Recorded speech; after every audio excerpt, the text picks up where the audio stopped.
तो आज के बजट से बड़ी राहत मिली है मिडिल क्लास को। आप कह सकते हैं कि मोदी सरकार के इस बजट से बड़ी राहत। मध्यम वर्ग को 12 लाख तक की आय पर कोई टैक्स नहीं लगेगा। लंबे इंतजार के बाद ये राहत दी गई है। 12 लाख तक की अगर आय है तो उस पर कोई टैक्स नहीं लगेगा। एक बड़ी राहत इनकम टैक्स पेयर को दी है निर्मला सीतारमण के इस बजट में। अब नौकरी पेशा लोगों को 12 लाख रुपए तक कोई भी टैक्स नहीं देना होगा, यानी कि 1 लाख रुपए तक आप अगर हर महीने कमा रहे हैं तो उस पर कोई पैसा टैक्स के रूप में आपको नहीं पे करना पड़ेगा।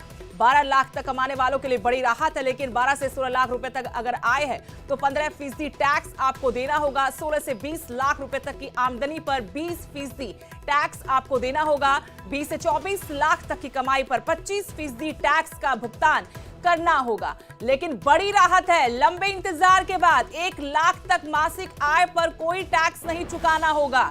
इंतजार पिछले बजट में भी किया गया था, अंतरिम बजट में भी किया गया था, लेकिन वो राहत नहीं मिली थी। आज जैसा कि प्रधानमंत्री नरेंद्र मोदी ने संकेत कल दिए थे कि मध्यम वर्ग का बजट होगा, तो मध्यम वर्ग को बड़ी राहत आप कह सकते हैं आज इस बजट में दी गई है। निर्मला सीतारमण के बजट में इनकम टैक्स पेयर को बड़ी राहत दी गई है। नौकरी पेशा लोगों को अब 12 लाख रुपए कमाने पर 1 रुपया भी टैक्स के रूप में नहीं देना होगा। पिछले 4 साल का जो आईटी रिटर्न है वो भी एक साथ फाइल कर सकेंगे। सीनियर सिटीजन्स के लिए टीडीएस की सीमा 50,000 से बढ़ाकर 1 लाख रुपए कर दी गई है। Personal income tax reforms with special focus on middle class. Democracy, demography, and demand are the key support pillars in our journey towards Viksit Bharat. The middle class provides strength for India's growth. This government, under the leadership of Prime Minister Modi, has always believed in the admirable energy and ability of the middle class in nation building. In recognition of their contribution,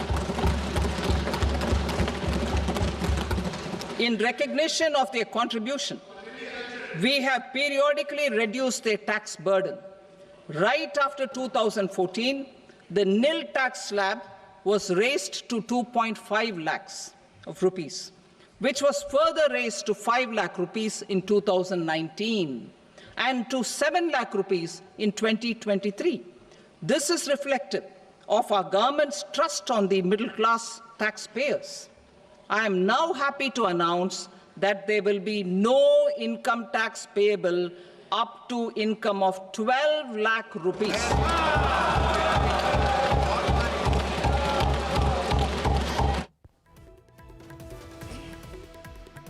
और आज के budget की 10 बड़ी बातें। किसान credit card की सीमा 3 लाख से 5 लाख रुपए कर दी गई है। किसानों के लिए ये राहत। किसान क्रेडिट कार्ड की सीमा 5 लाख रुपए, पहले 3 लाख रुपए तक थी, अब इसे बढ़ाकर 5 लाख रुपए कर दिया गया है।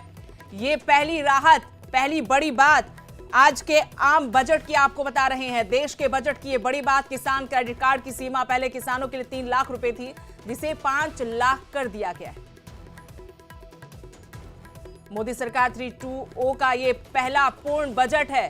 काफी उम्मीदें थी क्योंकि अभी दिल्ली में विधानसभा चुनाव है, उसके बाद बिहार जैसे बड़े राज्य में विधानसभा चुनाव। उससे पहले उम्मीद यही की जा रही थी कि कुछ बड़ा किया जाएगा आज के देश के इस बजट में, और इसमें किसानों को लेकर जरूर हम उम्मीद कर रहे थे कि सरकार का ध्यान जाएगा किसानों की तरफ भी। दूसरा जो महत्वपूर्ण बिंदु आज का, ग्रामीण अर्थव्यवस्था के लिए पोस्ट खिलौना उत्पादन में भारत को दूसरा दुनिया का हब बनाया जाएगा। चौथी बड़ी बात, अगले 5 साल में 75,000 मेडिकल सीट बढ़ाई जाएंगी। ये 10 बड़ी बातें आज के बजट की। सभी जिला अस्पतालों में डे केयर कैंसर सेंटर भी खोले जाएंगे। छठी बड़ी बात, 2047 से न्यूक्लियर एनर्जी से 100 GW बिजली उत्पादन किया जाएगा। एआई एक्सीलेंस सेंटर बनाए जाएंगे। एआई का जमाना है और ऐसे में सरकार का भी पूरा ध्यान सभी सरकारी माध्यमिक स्कूलों में ब्रॉडबैंड सुविधा दी जाएगी। 1 करोड़ जीआईजी वर्कर्स के लिए हेल्थ स्कीम भी सरकार लेकर आएगी। 10वां बड़ा कदम, 5.7 करोड़ एमएसएमई के लिए विशेष प्रावधान किया गया है। ये 10 बड़ी बड़ी बातें मोदी सरकार के पहले पूर्ण बजट की। तीसरा कार्यकाल मोदी सरकार का पहला पूर्ण बजट है।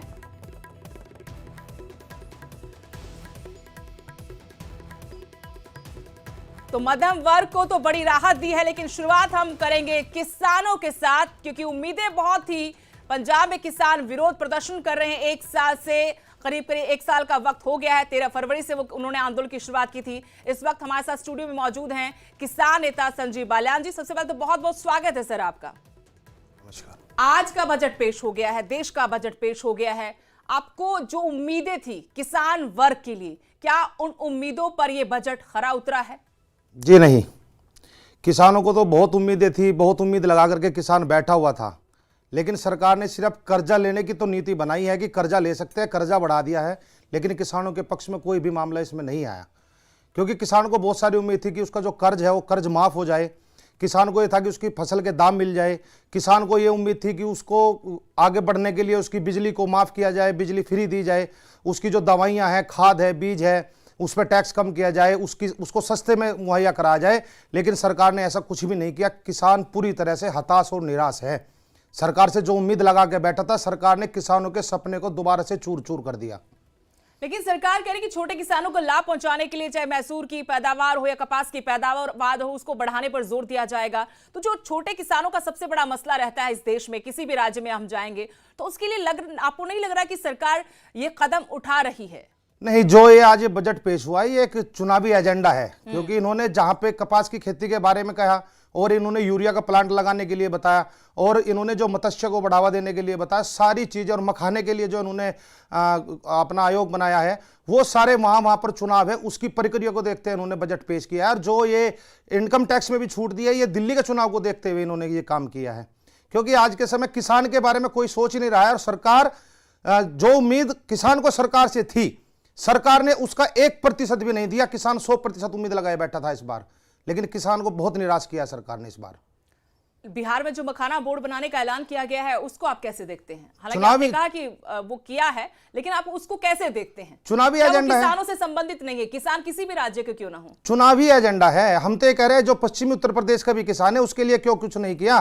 क्यों गन्ने का भुगतान, क्यों गन्ने का मूल्य को नहीं बढ़ाया? क्यों गन्ने के भुगतान के बारे में कुछ नहीं किया? क्यों हरियाणा के, पंजाब के जो किसान है, क्यों एमएसपी पे बात नहीं की? जो किसान आंदोलन कर रहे हैं, और आज से नहीं आंदोलित है किसान, 2018-19 से भी जब से आंदोलन करते आ रहे हैं, हमारे जो हमने मांगा सरकार से, हमें कुछ नहीं मिला उसके बारे में। अब तो ये कहीं भी बिहार में जाकर के कुछ भी बता दो, क्योंकि बिहार में चुनाव है, अब दिल्ली में चुनाव है, उसके हिसाब से बजट पेश किया है। किसान के बारे में कुछ नहीं सोचा गया, सच्चाई तो यही है। नहीं, आप लोग क्या उम्मीद करते? आप लोग उम्मीद करते कि पीएम किसान सम्मान निधि में इजाफा किया जाए, आप उम्मीद करते कि एमएसपी पर कानूनी गारंटी को लेकर कुछ बात रखी जाए, क्या उम्मीद कर रहे थे आप इस बजट से? मोदी सरकार जब आई थी, मोदी सरकार ने वादा किया था कि 2024 तक हम किसान की आय को दुगनी कर देंगे, किसान के खर्चे दुगने कर दिए, किसान का कर्जा दुगना कर दिया। लेकिन कोई भी काम ऐसा नहीं किया किसान के लिए जो किसान को राहत मिले। राहत मिलने वाला कोई कार्य नहीं किया। आपने देखा कि क्रेडिट कार्ड की लिमिट बढ़ा दी है, वो कर्जा है, कर्जा देने के लिए सरकार तैयार है, कर्जा माफ करने के लिए तैयार नहीं है किसान का। ये कहते हैं कि कर्जा बढ़ा लो, डबल कर लो। जो किसान के ट्रैक्टर है 10 साल में खत्म हो रहे हैं, समाप्त हो रहे हैं। किसान क्या कोई ऐसा किसान है जो 10 साल के अंदर ट्रैक्टर बदल देगा? कोई 20 बीघे का जमींदार भी एक नया ट्रैक्टर नहीं खरीद सकता। और सरकार ने क्या काम किया? सरकार कहती है कि कर्जा लो, लोन लो, जो कुछ तुम्हें लेना वो ले लो, कर्जा ले लो और दब जाओ। किसान कर्जे का भूखा नहीं है। किसान ये कहता है मेरी फसल के दाम सही दे दो। अगर आपने मेरी फसल के दाम सही दे दिए तो मैं कर्जे लेने की मुझे आवश्यकता ही नहीं है। अगर मेरी फसलों पे एमएसपी मिल जाती है, स्वामीनाथन की रिपोर्ट लग जाती है, तो किसान को कर्जे की आवश्यकता नहीं है। एक व्यापारी अपने फसल, अपने जो चीज उत्पादित करता है, जो चीज बनाता है, उसका रेट निर्धारित करता है। लेकिन किसान को यह अधिकार ही नहीं है कि वो अपनी फसल को किस रेट में बेचेगा। जो भी पैदावार कर दें तो सरकार उसको जिस तरीके से भी व्यापारी उसको खरीदता है उसी तरीके से खरीद लेता है। किसान हर तरीके से हताश है, निराश है, परेशान है आज के समय। लेकिन आप ये जो कह रहे हैं कि 3 लाख से 5 लाख रुपए कर्ज, क्रेडिट कार्ड की लिमिट जो बढ़ा दी है, वो तो कर्ज दिया जा रहा है। कर्ज का मतलब ये भी तो होता है कि आप उसको पैसा देंगे, मशीनें खरीदेगा, वो इन्वेस्टमेंट के तौर पर अगर हम देखें किसान के लिए, उससे अच्छी पैदावार होगी अगर वो इक्विपमेंट्स पर पैसा खर्च करता है। क्योंकि तमाम तरीके से सब्सिडी की मांग भी तो किसान करते हैं कि हमें सब्सिडी दी जाए।